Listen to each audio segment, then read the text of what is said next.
ভারতে হঠাৎ করেই ককরোচ জান্তা পার্টি নামে একটি অদ্ভুত অনলাইন আন্দোলন ভাইরাল হয়ে উঠেছে।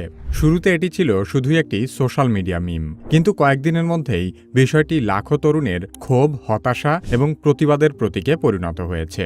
ভারতের প্রধান বিচারপতির একটি বিতর্কিত মন্তব্য থেকে শুরু হওয়া এই ঘটনা বর্তমানে ভারতের প্রধান রাজনৈতিক বিতর্ক এবং দেশব্যাপী সংগঠিত আন্দোলনের পর্যায়ে পৌঁছে গেছে। প্রশ্নপত্র ফাঁস, বেকারত্ব, মূল্যস্ফীতি এবং সরকারের জবাবদিহিতা নিয়ে ক্ষুব্ধ তরুণদের বড় একটি অংশ নিজেদের ককরোচ পরিচয়ের মধ্যেই খুঁজে পাচ্ছে প্রতিবাদের ভাষা। একটি মজার ইন্টারনেট ট্রেন্ড কিভাবে ভারতের রাজনৈতিক অস্থিরতার কারণ হয়ে উঠল সে সম্পর্কে আলোচনা করা হবে কি কেন কিভাবে এই পর্বে।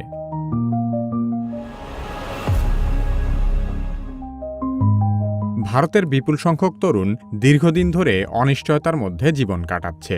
বেকারত্ব বাড়ছে, চাকরির বাজার সংকুচিত হচ্ছে, একের পর এক প্রতিযোগিতামূলক পরীক্ষার প্রশ্নপত্র ফাঁস হচ্ছে, অথচ সরকারের পক্ষ থেকে কোনো কার্যকর জবাবদিহিতা নেই। ঠিক এমন পরিস্থিতিতেই গত 15 মে ভারতের সুপ্রিম কোর্টে একটি শুনানির সময় প্রধান বিচারপতি সূর্যকান্ত ভারতের বেকার তরুণ প্রজন্মকে ককরোচ বা তেলাপোকার সাথে তুলনা করেন। There are youngsters like cockroaches. They don't get any employment. They don't have any place in profession.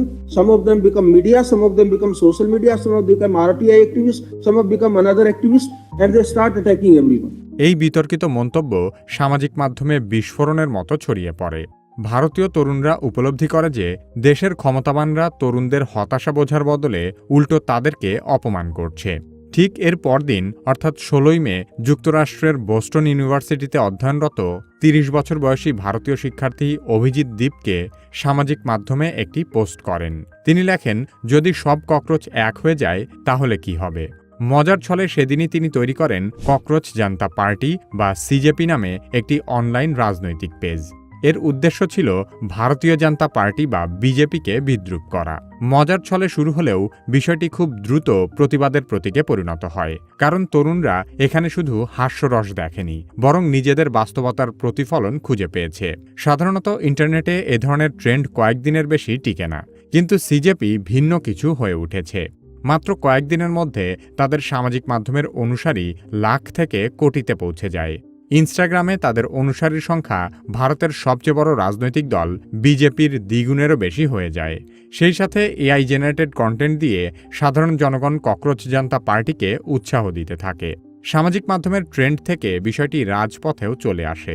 ভারতের বিভিন্ন প্রান্তে চাকরিবঞ্চিত হতাশ তরুণরা নিজেদের তেলাপোকার মতো জীবনের জন্য নেতাদের দায়ী করতে থাকে। 2024 সালে বাংলাদেশের তরুণদের মধ্যেও ঠিক একই ধরনের আবেগ কাজ করেছিল। তখনও তরুণরা আন্দোলন শুরু করেছিল চাকরির ক্ষেত্রে বৈষম্য দূর করার জন্য, কিন্তু যখন তাদের অপমান করার জন্য রাজাকার বলে গালি দেওয়া হয়, তখন তরুণ সমাজ হতাশা থেকে সেই গালিকেই আপন করে নেয়। বিপরীতে সরকার ক্ষমতা ছাড়তে বাধ্য হয়। ভারতেও তরুণদেরকে ককরোচ বা তেলাপোকা বলে যখন তুচ্ছতাচ্ছিল্য করা হলো, বিপরীতে তারা নিজেদেরকে ককরোচ হিসেবে স্বীকার করে এর জন্য দায়ীদের জবাবদিহিতা নিশ্চিত করতে চাচ্ছে। ককরোচ জান্তা পার্টির উত্থানের পেছনে সবচেয়ে গুরুত্বপূর্ণ বিষয় হল তারা কেবল ব্যঙ্গ করেই থেমে থাকেনি। তারা ধীরে ধীরে বাস্তব রাজনৈতিক ও সামাজিক দাবি তুলতে শুরু করে। বিচার বিভাগের স্বাধীনতা, নির্বাচন কমিশনের নিরপেক্ষতা, মিডিয়ার ভূমিকা, এমপি পদ কেনাবেচা, নারীদের প্রতিনিধিত্ব এবং প্রশ্নপত্র ফাঁসের মতো স্পর্শকাতর বিষয় নিয়ে তারা সরাসরি কথা বলতে শুরু করে। বিশেষ করে নিট প্রশ্নপত্র ফাঁসের ঘটনায় শিক্ষামন্ত্রীর পদত্যাগ দাবিতে তাদের প্রচারণা লাখো শিক্ষার্থীর সমর্থন পায়। এই আন্দোলনের আরেকটি গুরুত্বপূর্ণ দিক হল এটি মূলত জেনজি প্রজন্মের ডিজিটাল ভাষায় তৈরি হওয়া একটি প্রতিবাদ। আগের প্রজন্ম যেখানে রাজনৈতিক দল, সভা বা মিছিলের মাধ্যমে নিজেদের অবস্থান প্রকাশ করত, সেখানে বর্তমান প্রজন্ম সোশ্যাল মিডিয়া মিম, রিলস, ব্যঙ্গাত্মক পোস্ট এবং ভাইরাল কন্টেন্টকে ব্যবহার করছে প্রতিবাদের হাতিয়ার হিসেবে। সিজেপি এই ডিজিটাল সংস্কৃতিকেই তাদের রাজনৈতিক প্রতীকে রূপ দিয়েছে। ককরোচ জান্তা পার্টির আন্দোলন যত বড় হতে থাকে, বিষয়টি নিয়ে বিতর্কও তত বাড়তে থাকে। সরকারপন্থী বিভিন্ন মহল থেকে সিজেপিকে জাতীয় নিরাপত্তার হুমকি হিসেবে উপস্থাপন করার চেষ্টা শুরু হয়। তাদের সোশ্যাল মিডিয়া অ্যাকাউন্ট ভারতে ব্লক করা হয় এবং ওয়েবসাইট বন্ধ করে দেওয়া হয়। ভারতের গদি মিডিয়া ককরোচ জান্তা পার্টি এবং এর প্রতিষ্ঠাতা অভিজিৎকে নিয়ে ব্যাপক অপপ্রচার ক্যাম্পেইন শুরু করে। অভিজিতের বিরুদ্ধে কয়েকটি অভিযোগ হল তিনি অতীতে বিজেপি বিরোধী রাজনৈতিক দল আম আদমি পার্টির হয়ে কাজ করেছে। নরেন্দ্র মোদীর অনুসারীরা বিষয়টিকে ষড়যন্ত্র তত্ত্বের মতো করে ছড়ানোর চেষ্টা করলেও অভিজিৎ নিজেই স্বীকার করেছেন যে 2020 থেকে 2023 সাল পর্যন্ত তিনি আম আদমি পার্টির কর্মী ছিলেন। ককরোচ জনতা পার্টির এই প্রকল্পকে পাকিস্তান, আইএসআই কিংবা বিদেশি ষড়যন্ত্রের অংশ হিসেবেও প্রচার করা হতে থাকে। সরকারের দালাল মিডিয়াগুলো দাবি করে আমেরিকার অর্থায়নে এই প্রজেক্ট চালু করা হয়েছে। কারণ অভিজিৎ আমেরিকা প্রবাসী, সে কারণে অভিজিৎ দীপকে হত্যার হুমকিও দেওয়া হয়। বিজেপির সমর্থক অনেকেই ভারতে থাকা অভিজিতের পরিবারকেও টার্গেট করার হুমকি দেয়। কিন্তু এসব পদক্ষেপ উল্টো আরও বেশি মানুষকে এই আন্দোলনের দিকে টেনে আনে। কারণ অনেক তরুণ মনে করতে শুরু করে একটি ব্যঙ্গাত্মক অনলাইন পেজকে ঘিরে এত তীব্র প্রতিক্রিয়া আসলে সরকারের ভেতরের অস্থিরতাকেই প্রকাশ করছে। বর্তমানে ককরোচ জনতা পার্টি কেবল একটি সোশ্যাল মিডিয়া ট্রেন্ড নয়, এটি ভারতের তরুণ সমাজের হতাশা, রাজনৈতিক অবিশ্বাস এবং ডিজিটাল যুগের নতুন ধরনের প্রতিবাদের প্রতীকে পরিণত হচ্ছে। আর সে কারণেই ককরোচ শব্দটি যা শুরুতে অপমান হিসেবে ব্যবহৃত হয়েছিল, এখন অনেকের কাছেই তা প্রতিরোধের পরিচয় হিসেবে রূপ নিয়েছে। ককরোচ জনতা পার্টির প্রতিষ্ঠাতা অভিজিৎ দীপকে নিয়ে যখন ভারতীয় মিডিয়া সরগরম, তখন তিনি ভারতে ফেরার ঘোষণা দিয়েছেন। Hello everyone, I have decided to come back to India. Yes, मैं अपने देश, अपने घर इंडिया वापस आ रहा हूँ। এতদিন পর্যন্ত এই আন্দোলন মূলত সামাজিক যোগাযোগ মাধ্যম কেন্দ্রিক ছিল, কিন্তু এবার অভিজিৎ জানাচ্ছেন তারা অনলাইন সীমা পেরিয়ে সরাসরি রাজপথে নামতে চান।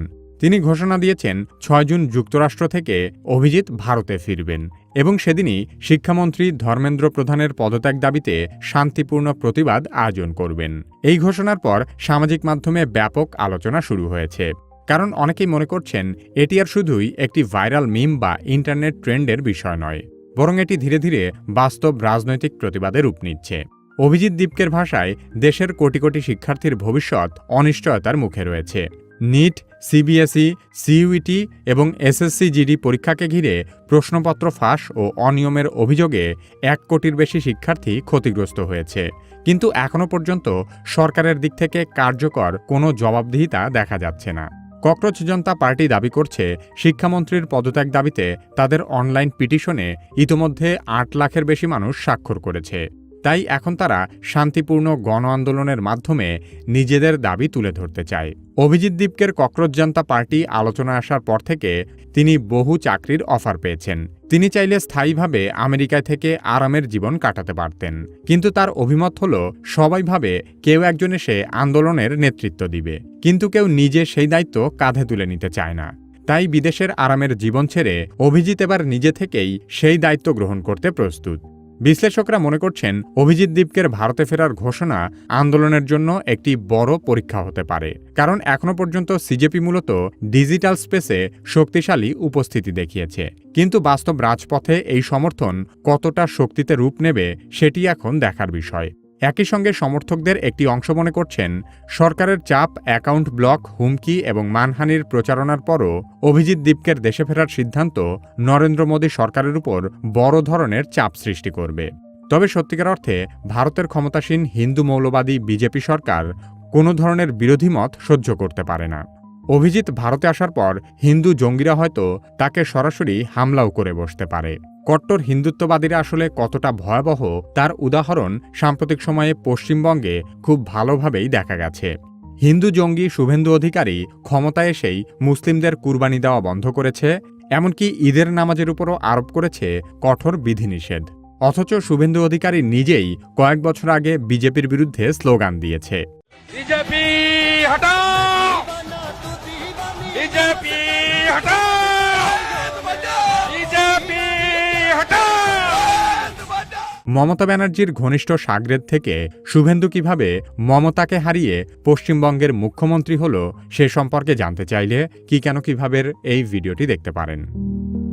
আপনি যদি কি কেন কিভাবের মতো ভিডিও তৈরি করতে চান, তাহলে কি কেন কিভাবে একাডেমির ভিডিও এডিটিং মাস্টারি কোর্সে ভর্তি হতে পারেন। ভিডিও ডেসক্রিপশন ও পিন কমেন্টে কোর্সের লিংক দেওয়া আছে।